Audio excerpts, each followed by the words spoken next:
नमस्कार, मैं हूं संजय शर्मा। आप देख रहे हैं 4 PM news network. Surya Pratap Singh ji, मैं बात आपसे ही शुरू करना चाहता हूं। जमीन खरीदी गई है, बनारस में भी खरीदी गई और शायद बनारस मॉडल का लोग जिक्र करते हैं कि एक कमेटी बनाई गई, प्रशासन के लोग शामिल थे, प्रशासन के लोगों ने उसका अध्ययन किया, रेट बताया कि ये संभावित रेट हो सकता है, उसके बाद ट्रस्टें खरीदी। अयोध्या में जो चीजें निकल के आ रही है, समझ में ही नहीं आ रहा कि किस व्यक्ति ने कौन किस आदमी से बात करी। कोई भगौड़ा व्यक्ति है, उससे जमीनें खरीद ली गई। लाखों की जमीन करोड़ों में, करोड़ों की उसकी 4 गुना जमीन खरीदी गई। अयोध्या में इतनी जमीनें कहाँ से आ गई? सूर्य प्रताप सिंह जी, आपके टाइम में थी इतनी जमीनें बिकने के लिए? क्या ये मंदिर की घोषणा हुई तब से आ गई? आप क्या समझते हैं, क्या खेल हुआ है ये? क्योंकि आप वहां रहे हैं, तो आपसे अच्छा कोई नहीं बता सकता वहां पे। अयोध्या को पहले समझना पड़ेगा। एक्चुअली मैं इतिहास में नहीं जाऊंगा, खाली भूगोल में जाऊंगा। इतिहास तो तमाम लोग देखते हैं, पढ़ते हैं, लेकिन भूगोल पे ध्यान नहीं गया अयोध्या किसी का। अयोध्या का परिक्षेत्र 84 कोस का है, इसलिए इसको 84 कोसी परिक्रमा कहते हैं, जो 7 जिलों से होकर गुजरती है। इतिहास में पता है कि अयोध्या को जब बसाया था राजा मनु ने, तो अयोध्या सरजू को उस पार हुआ करती थी। ये जो क्षेत्र है साकेत कहलाता था, जो आज अयोध्या है। ये अयोध्या थी नहीं एक्चुअली।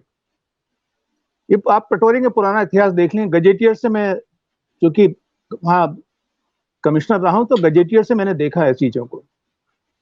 84 कोस के परिक्षेत्र में जब देश आजाद हुआ था, जब मुगल के वहां 2 नवाब भी रहे हैं मुगल काल में, तो पूरे अयोध्या क्षेत्र में जो क्षेत्र है उसमें नगर क्षेत्र की अगर बात करें, नगर क्षेत्र में एक भी जमीन प्राइवेट, एक भी इंच जमीन प्राइवेट नहीं है।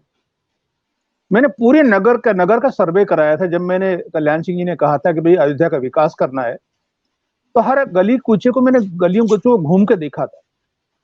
और रोजाना सवेरे में कमिश्नर के बंगले से चलता था और पंचमुखी शिव के दर्शन करते हुए गुप्तार घाट रोजाना जाता था, पैदल रोजाना वापस आता था मैं। और मेरे साथ पूरे जिले की टीम रहा करती थी। ये रोज का मेरा नियम था। कोई भी अयोध्यावासी इसको प्रमाणित बता सकता है इसको। अयोध्या में आज की डेट में मेरा मानना यह है कि कोई भी जमीन, जितने मंदिर बने हुए हैं, 1008 मंदिर है वहां पर। 1009वां मंदिर कभी बना नहीं, 1007 मंदिर कभी नहीं हुए, 1008 ही रहे। और ये वर्तमान मंदिर बन रहा है भी 1008 ही है। आपको पता होगा 67 एकड़ जमीन सरकार ने एक्वायर की थी। किससे एक्वायर की थी?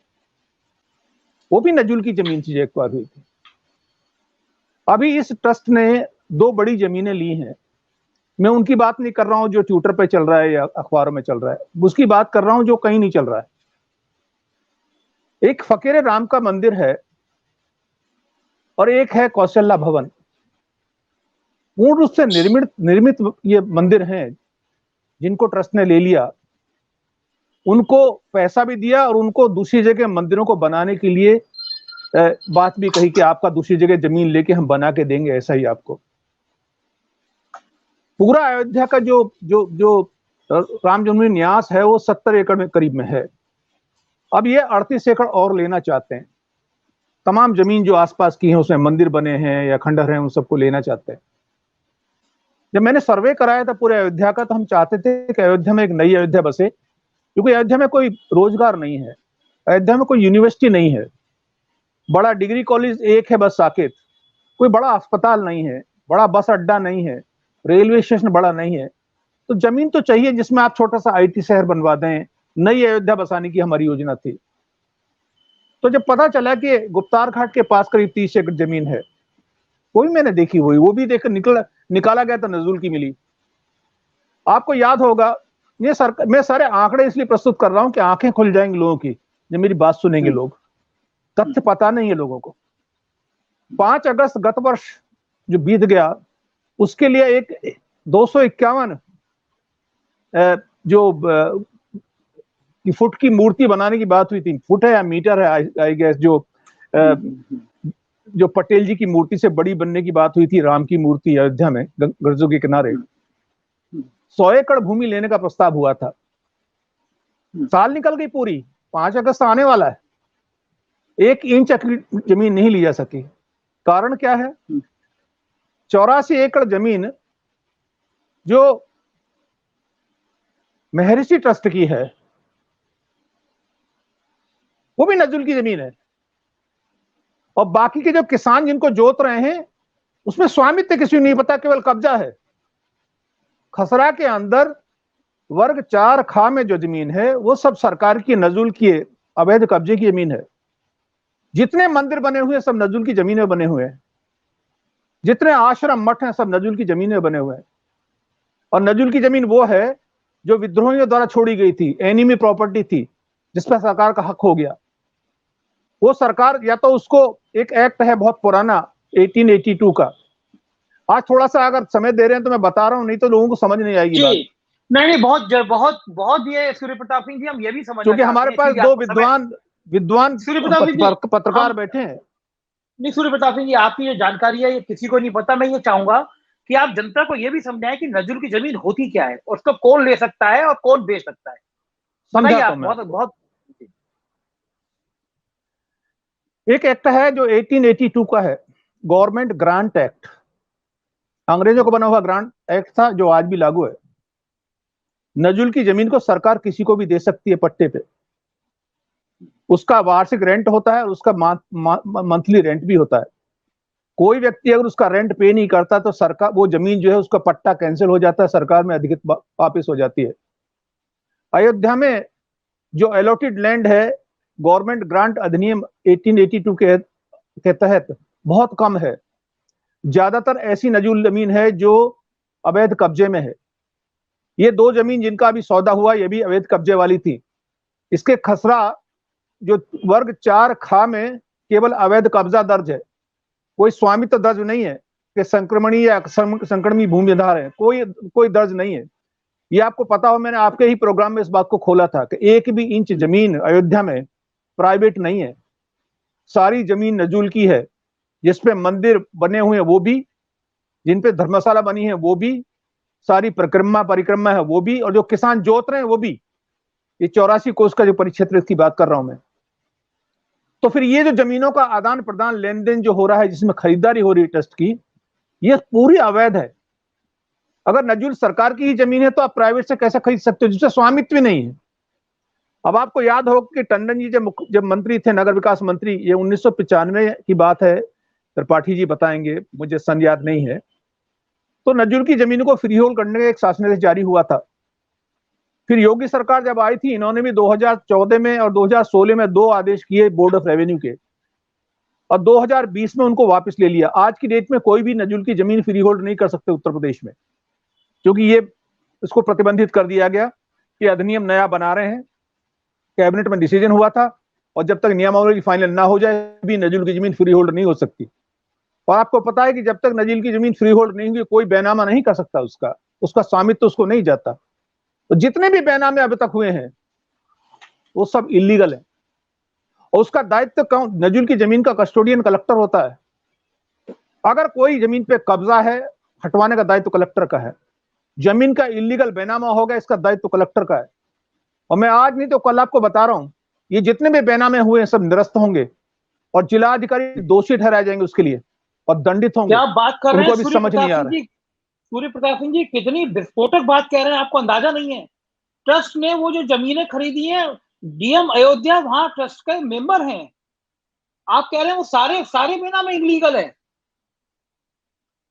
मैं जो भी नियमानुसार चीजें बता रहा हूं, कोई भी व्यक्ति आके, मैं तैयार हूं उससे, अगर प्रतिकार करना चाहे तो डिस्कशन मुझसे कर ले, मैं तैयार हूं। कोई भी चीज मेरी कोई गलत निकले, मैंने सारी बातें जो आपको बताई हैं वो तथ्यों के आधार पर बताई हैं। कोई इसमें ऐसा नहीं है कि बनावटीपन और हेराफेरी हो, और वो प्रूव होती जा रही है।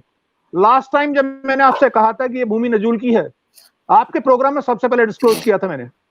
और वो एक छोटा सा टुकड़ा जो 2.5 करोड़ में बेचा गया भांजे ने, वो नजुल का जिलाधिकारी ने खुद ही सिद्ध कर दिया अपनी जांच में। उनको अब लग रहा है, फिर मैंने उस पर ट्वीट भी किया था कि मुझे लग रहा है कि अधिकारीगण, एक जमात अधिकारियों की अब तैयार हो गई है कि सरकार के गलत काम को हम नहीं करेंगे, उसका विरोध करेंगे, या हम उसमें अपने आप को तो बचाएंगे कम से कम। उन्हें पता है कि नजुल की जमीन का अगर बैनामा हुआ है तो जिलाधिकारी का उत्तरदायित्व तो होगा। 18,500 करोड़ की जो जमीन ली गई है, क्योंकि ये बड़ा टुकड़ा है, अब बड़े बड़े लोगों की स्टेक्स हैं उसमें, इसलिए अभी तक इलीगल डिक्लेयर नहीं हुआ, जांच नहीं हुई है। मैं फिर कहता हूं, जांच कौन करेगा जब आप ही खुद ही मुद्दई हैं, खुद ही गवाह हैं और खुद ही मुंसिफ हैं? तो जांच कौन करेगा? इस सरकार में जांच कौन करेगा? जांचें होंगी, कोई नहीं बचेगा। अगर सही जांच हो जाए, और मैं अपने आप को प्रस्तुत करता हूं, अगर सरकार चाहे, हो सकता है मैं गलत हूं, सरकार चाहे मेरे साथ मुझे भी एक कमेटी में रख दे, मैं तैयार हूं, इसके लिए प्रस्तुत करता हूं। और देखिए फिर जांच होती है तो क्या निकल कर सामने आता है। आज भी कह रहा हूं मैं, एक भी इंच जमीन अयोध्या में प्राइवेट नहीं है, शहरी क्षेत्र में।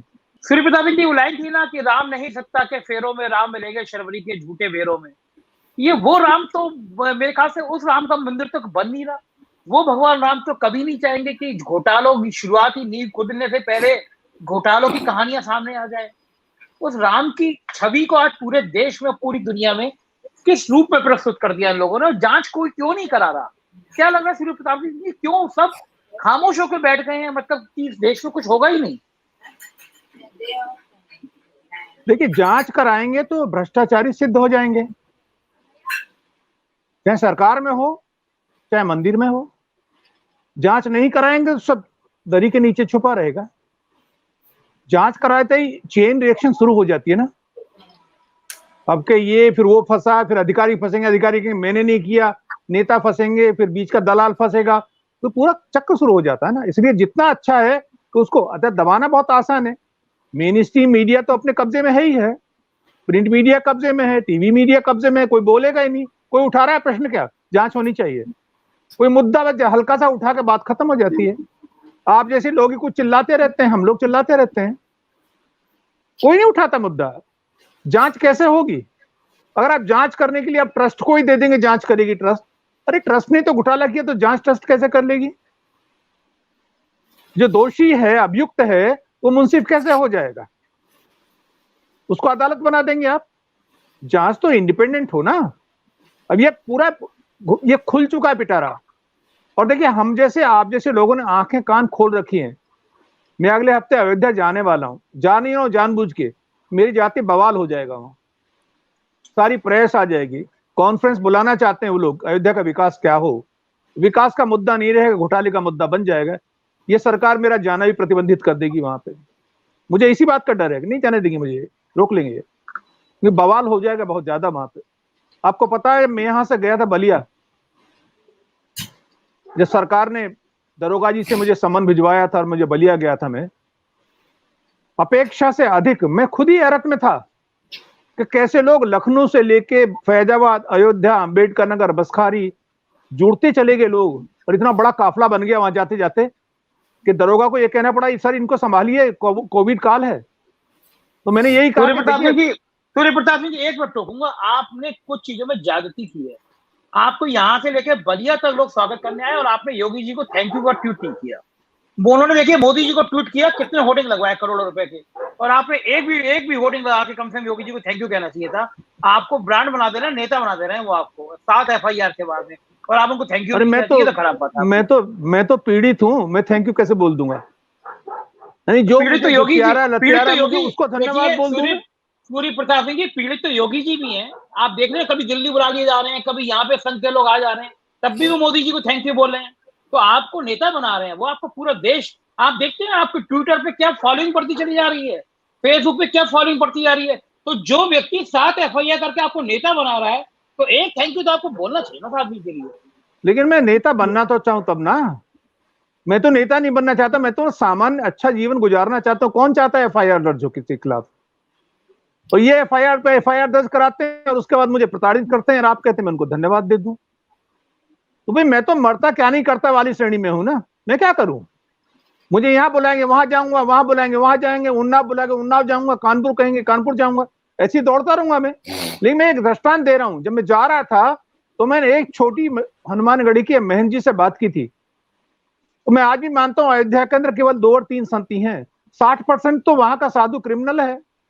ये तो मैं घोषणा कर रहा हूं आपके यहाँ, 60% साधु क्रिमिनल है वहां का, आपराधिक पृष्ठभूमि है। मैंने सर्वे कराया था इसका।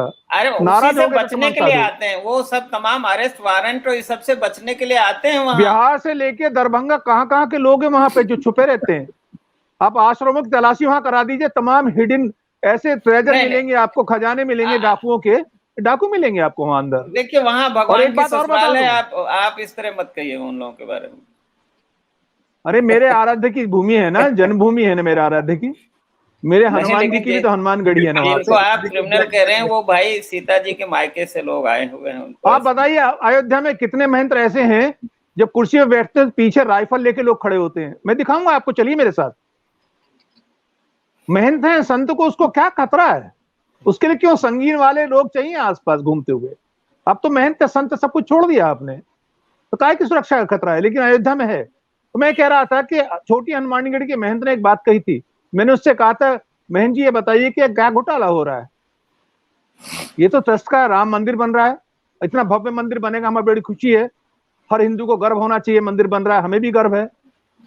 बोले अरे बचुआ, भ्रष्टाचार के मंदिर में राम ना विराजत। एक सरल दरिद्र ब्राह्मण जो 24 घंटे सीताराम का जाप करता है, 24 घंटे ढोलक मजीरे से 24 घंटे जाप चलता है ये लोग सादतगंज में। जिस तरह के विवाद वहां पैदा कर रहे हैं, भगवान को फिर वनवास जाना पड़ेगा अयोध्या छोड़ के। मैंने तो कहा है, मैं तो चित्रकूट निवेदन करता हूं भगवान से। मैं तो आंख चित्रकूट बंद जाना करके जब पड़ेगा। ध्यान करता हूं, निवेदन करता हूं कि भगवान अभी आप कौशल्या की कोख में थोड़े दिन रहे हैं, यहाँ विवाद शांत होता है तब जन्म लीजिएगा, वो अब ज्यादा जन्म अच्छा तो हो स्थान है। चुका है सूर्य प्रताप जी, अब उनको कोई ऐसी जगह जाना पड़ेगा जहां विवाद ना हो, कोई घोटाले ना हो।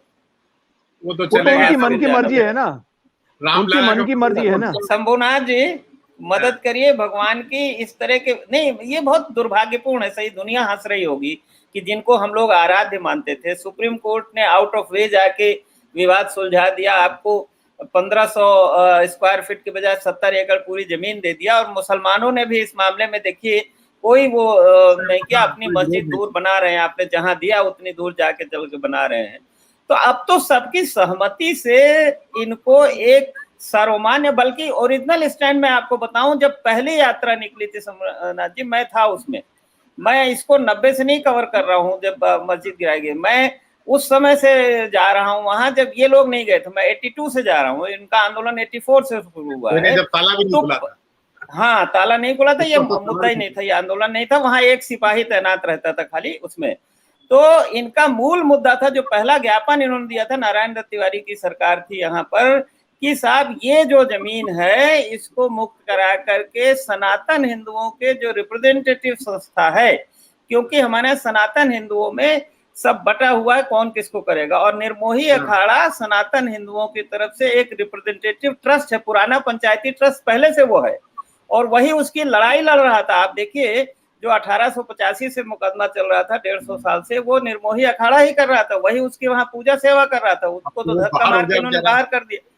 तो और सुप्रीम कोर्ट ने भी निर्मोही अखाड़ा के साथ जाति की उनके साथ।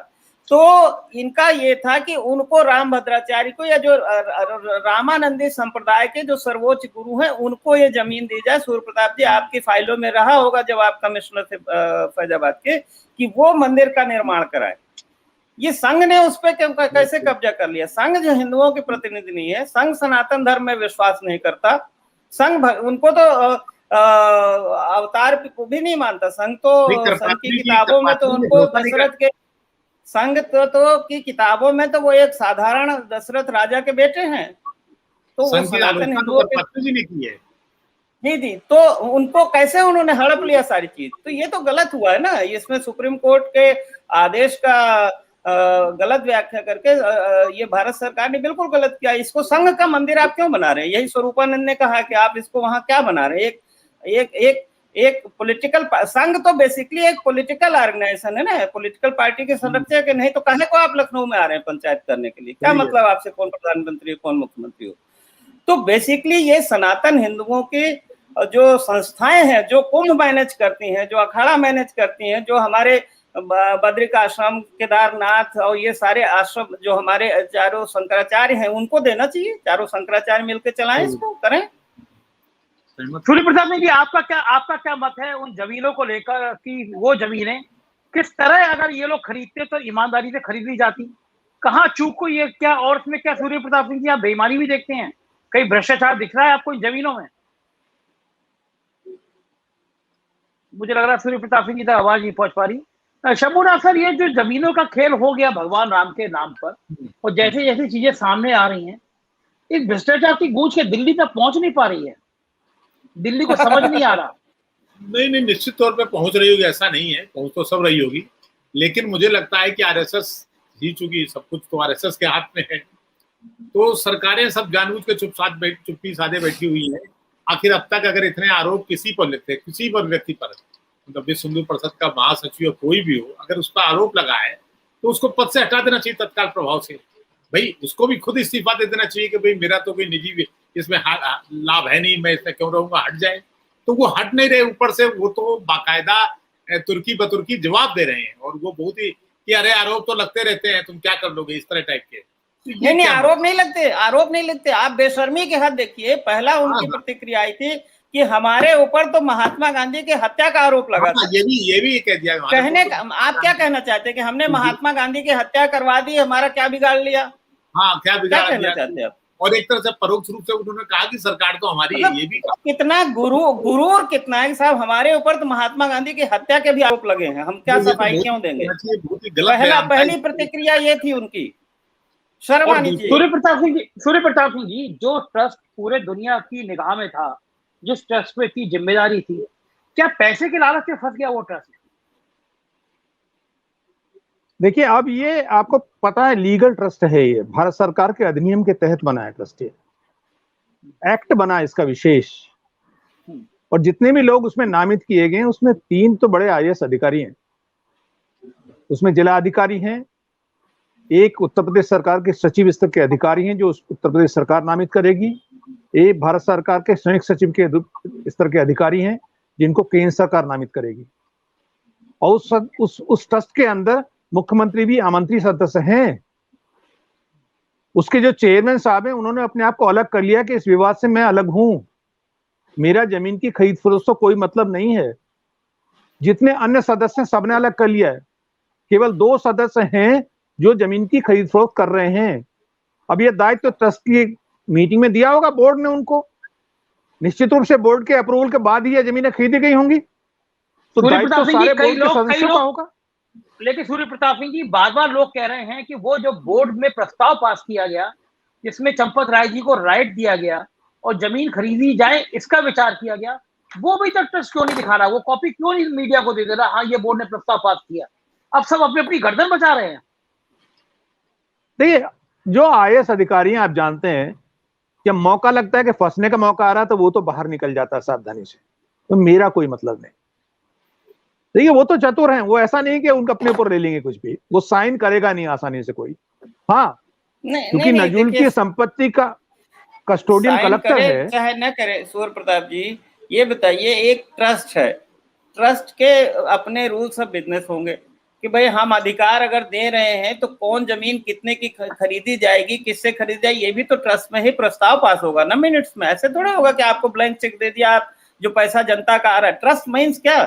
ट्रस्ट माने कि हम उसका सबसे बड़ा विश्वास की बात है ना, कि हम कितना पैसा आप उसमें से कहाँ खर्च करेंगे, ये कौन पास करेगा? ये तो ट्रस्ट की ही जनरल बॉडी में ही होगा ना, तो ये तो सारे मेंबर्स की जिम्मेदारी है। देखिए, परचेज कमेटी बनाई गई होगी, मुझे लगता है उसमें कोषाध्यक्ष स्वयं भी हैं परचेज कमेटी में, और परचेज कमेटी को अधिकार दिए होंगे, किस सीमा तक दिए गए होंगे कि कितने करोड़ तक की जमीन खरीद सकते हैं, असीमित अधिकार नहीं दिए गए होंगे, या ये अधिकार दिए गए होंगे जब आप फाइनल करेंगे तो बोर्ड से अप्रूवल लेंगे। ये तो देखना पड़ेगा किस कंडीशन, क्या जो समिति बनाई गई परचेज समिति, उसकी क्या कंडीशंस, टर्म्स एंड कंडीशंस रखी गई हैं, वो देखना पड़ेगा। ये बात आपकी यहाँ तक सही है कि ट्रस्ट का ओवरऑल दायित्व है, वो बच नहीं सकते उससे, ये नहीं कह सकते हमारा दायित्व नहीं है, कोशिश करेंगे बचने की, बच नहीं पाएंगे। जिम्मेदार है सारे ट्रस्टी कलेक्टिवली, जरूर होंगे वो जरूर, लेकिन जिम्मेदारी ठहराएगा कौन? मुंसिफ भी खुद है ना, सुप्रीम कोर्ट की जिम्मेदारी है ठहराए। सुप्रीम कोर्ट या तो सुओ मोटो ले या कोई जाके वहां कहे उनके सामने ये गड़बड़ हो रहा है। सुओ मोटो लेना चाहिए, अखबार नहीं पढ़ते हैं। और पहले दूसरी बात यह है कि भारत सरकार है, प्रदेश सरकार है, ये भी तो है, ये पहले जांच कराएं। अगर सुप्रीम कोर्ट भी कहेगा तो इन्हीं को जांच करने के लिए कहेगा, खुद तो जांच करेगा नहीं। सरकार देखिए, जब प्रधानमंत्री जी खुद जजमान थे 5 अगस्त को, है ना, मैं आखिर में बस केवल सूर्य प्रताप सिंह की एक सवाल आपसे, मैं ट्रस्ट के जितने लोग देखता हूँ केवल अफसरों को छोड़ दीजिए, तो बाकी सब लोगों ने अपना एक बार डीपी चेंज करी थी और मैं भी हूँ चौकीदार का बोर्ड लगा दिया था अपने डीपी पे। तो सूर्य प्रताप सिंह जी शायद आपका फोन आ गया कोई। तो मैं ये पूछना चाहता हूँ कि एक बार आपको याद होगा सबकी डीपी बदली थी, सबने कहा था मैं भी चौकीदार हूँ, तो ये चौकीदारी क्यों नहीं कर पा रही है? सब गड़बड़ हुआ जा रहा है, जमीनें ब्लैक में बिकी जा रही है। मैं कहता हूं जो ट्रस्ट के अंदर ब्यूरोक्रेट से नौकरशाह है, रीढ़ की हड्डी थोड़ी सीधी कर लें। नौकरी आपकी जाएगी, उन प्राइवेट पर्संस की नहीं जाएगी जो सौदा कर रहे हैं। कोई ना कोई सरकार तो जांच कराएगी। सरकारें एक नहीं रहेंगी हमेशा, लोकतंत्र में अदला बदली होती है सरकारों की। ये नौकरशाह जो सोच रहे हैं कि सरकार स्थायी, ऐसा नहीं है। नौकरशाहों को देखना चाहिए कि सरकारी जमीन की कैसे बैनामा हो रहा है, बिना फ्री होल्ड किए हुए। आज तो फ्री होल्ड प्रतिबंधित है, बंद है। और फ्री होल्ड करने के लिए वो जो अभी शुक्ला साहब कह रहे थे पैसा जमा करना पड़ता है, वो भी बढ़ गया है। व्यवसायिक लिए 80% देना पड़ेगा मार्केट मूल्य का, जो जिलाधिकारी द्वारा नियत जो मूल्य है। ये सारे फैक्टर्स हैं, इनको देखते हुए मैं कहता हूं नौकरशाहों को, मैं पूर्व नौकरशाह हूं, मैं उनके स्थान पे होता तो नहीं मानता, मैं जांच करता। जो कह रहे हैं अभी रामदत्त जी, इनकी हिम्मत नहीं है। हिम्मत है, माहौल बदल रहा है, नौकरशाह का भी रुख बदल रहा है, नौकरशाहों का भी। मुझे यही लगता है एक जांच हुई है 20 लाख को कैसे 2.5 करोड़ में बदल दिया गया। जांच तो जिलाधिकारी ने की ना, वो भी तो 18 करोड़ वाली जांच भी जिलाधिकारी करें। अब मुझे भरोसा करेंगे, अगर अपनी नौकरी प्यारी है तो नजुल की जमीन को नजुल की जमीन कहेंगे। वो ऐसे बात मत करिए कि नौकरशाह नहीं कर सकता। उसी नौकरशाह ने 20 लाख की जमीन जो 2.5 करोड़ में हुई, उसी को डिक्लेयर किया नजुल की जमीन है ये। क्या सरकार का दबाव तो नहीं है उस पर? मुझे लग रहा है नौकरशाहों को, मैं फिर बार बार अपील करता हूं उनसे, नौकरशाह स्टील फ्रेम है, हर नौकरशाह बेईमान नहीं है। मुझे भरोसा है कि वो नौकरशाह थोड़ी बस देखेंगे मुड़ के, कि अपने गरेबा में झांक के देखिए आप कमजोर नहीं है, और उनकी तरफ मत देखिए जो अस्थायी हैं। आप स्थायी हो, गलत काम को रोकिए, इसलिए आपको रखा 3 IAS अधिकारियों को ट्रस्ट में। आपको you should put your foot down. जांच करिए, स्वतः संज्ञान ले कलेक्टर कस्टोडियन है, उसकी जमीन है, उसका मालिक है वो, तो मालिक को हक है को अपनी जमीन को छुड़ाए। सुप्रीम कोर्ट और भारत सरकार और उत्तर प्रदेश सरकार बाद में आएगी। कलेक्टर में 126 एक्ट में पावर है कलेक्टर को। कलेक्टर सरकार है जिले में, अगर वो चाहे जांच कर सकता है, उजागर कर देगा सारी चीजों को। और मुझे अभी भी भरोसा है, 1-2 महीने का समय देखिए, यही कलेक्टर सारा मुद्दा उखाड़ेंगे, मैं आपको बता रहा हूं। बहुत बहुत धन्यवाद आपका। समय समाप्ति हुआ, अनंत पर चर्चा को जारी रखते। रामदत्त सर आपका, शंभुनाथ सर आपका, सूर्य प्रताप सिंह जी आपका। हम लोग फिर इस मुद्दे पे किसी न किसी दिन डिबेट करेंगे और सच जानने की कोशिश करेंगे। आप देख रहे थे 4 PM न्यूज नेटवर्क। मैं फिर स्पष्ट करना चाहता हूं, देश के साधु संतों के लिए हमारे मन में बहुत सम्मान है, लेकिन उन्हीं के लिए है जो वास्तव में संत होते हैं, जो संत के वेश में गुंडागर्दी करते हैं, जो संत के वेश में अपहरण करते हैं, जो संत के वेश में बलात्कार करते हैं। समाज में ऐसे संत कहलाने वाले व्यक्ति का कोई सम्मान नहीं है। तो आज के जितने लोग शामिल थे वो सब भगवान राम में आस्था रखते हैं, सब संतों में आस्था रखते हैं। मुझको लगता है आपको ये आज बात बहुत पसंद आई होगी, क्योंकि आज सूर्य प्रताप सिंह जी ने साबित कर दिया कि वो सारी जमीन किसी को बेची नहीं जा सकती, वो सारी जमीन खरीदी नहीं जा सकती। तो जो उम्मीद है सुप्रीम कोर्ट संज्ञान लेगा और सच जरूर सामने आएगा। बहुत बहुत धन्यवाद आप सभी।